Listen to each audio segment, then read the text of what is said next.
Now, sometimes we keep these things to ourselves because we know how people will respond. Did you know that there are things that keep us from having vision? And there are people, we call them dream killers.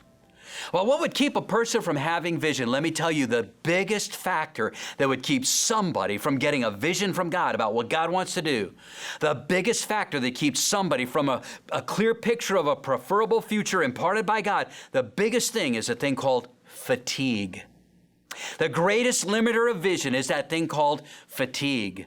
Because oftentimes when we are worn out, when we've not taken care of ourselves physically, when we've not taken care of ourselves spiritually, when we're just drained and we're bankrupt emotionally, oftentimes when a vision comes to us or when God tries to put something on our heart, or maybe somebody is used of God to try to give us a vision for something in the future, well, we're just exhausted. We're at our wits' end. We just look at it as one more thing to do, one more thing on the plate. I can't even handle everything I've already got. Here's one more thing. Boy, the greatest limiter of vision is fatigue. Can I say the second greatest limiter of vision oftentimes, the second greatest, is not getting a clear view of God. Not seeing how great God is. Not seeing how wonderful He is. Not seeing His power, not seeing His resources. Boy, that's a great limiter. And when we're tired, that limits us also in seeing God as He is and what He can do. You see it over and over again on the pages of Scripture. Sometimes our vision is limited by a lack of fuel. Sometimes our vision is limited by a lack of focus. Many times what happens is that we are distracted by a myriad of things.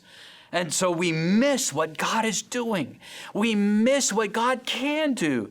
So sometimes it's a lack of fuel, sometimes it's a lack of focus. Sometimes what happens is we run into people who seem to make it their business to squash any vision we might have. This is why sometimes we just keep it between us and God, because sometimes people just don't understand. And you know why people are oftentimes dream killers? You know why oftentimes they throw a wet blanket on the dreams that God has put on your heart? Many times it's because they're convicted by your passion. Well, they may be apathetic, and they may be lethargic, and they may be serving God just going through the motions, and you come in with something fresh and enthusiastic, and they're going to do what they can to bring you down to the temperature that they are. And so sometimes you just got to understand that. Sometimes you've got to keep that in mind.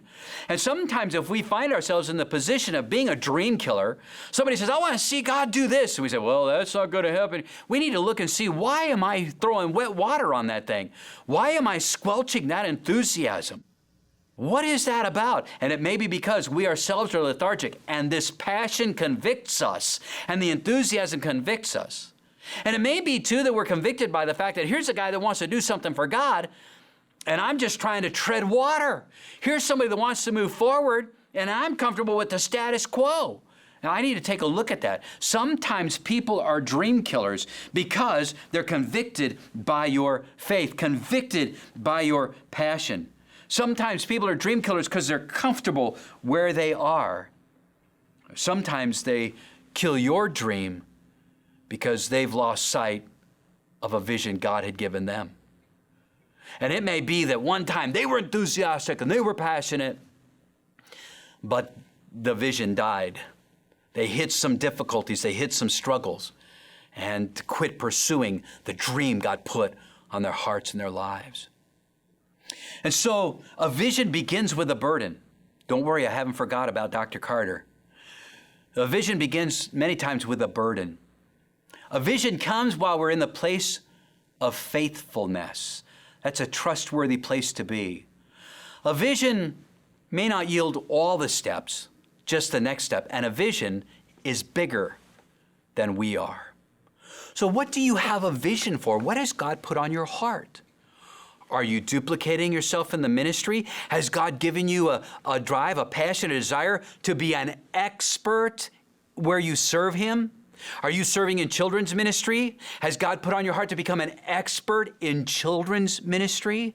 Has God put on your heart to duplicate your ministry? I pastored near a military base, and we always joked with the guys that were moving away from us, you can't leave till you fill your spot. You can't leave till you train somebody. And you know, they would go and leave anyway. But some of them would take that challenge seriously as well. And some of them would make sure that their shoes were filled before they left. Who are you training? What about the next generation? I know sometimes we lament about the things that we see coming up behind us.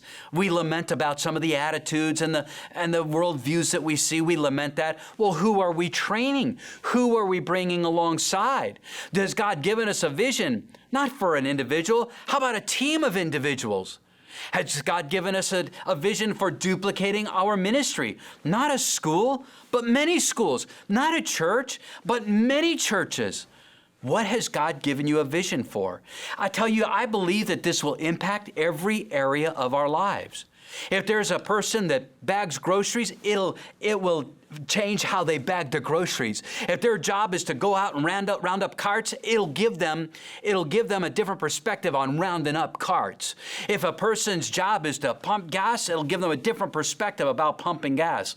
If their job is to be a mom or a dad or a supervisor or monitor or teacher's aide, pastor, administrator, assistant pastor, a vision affects how we all do our jobs.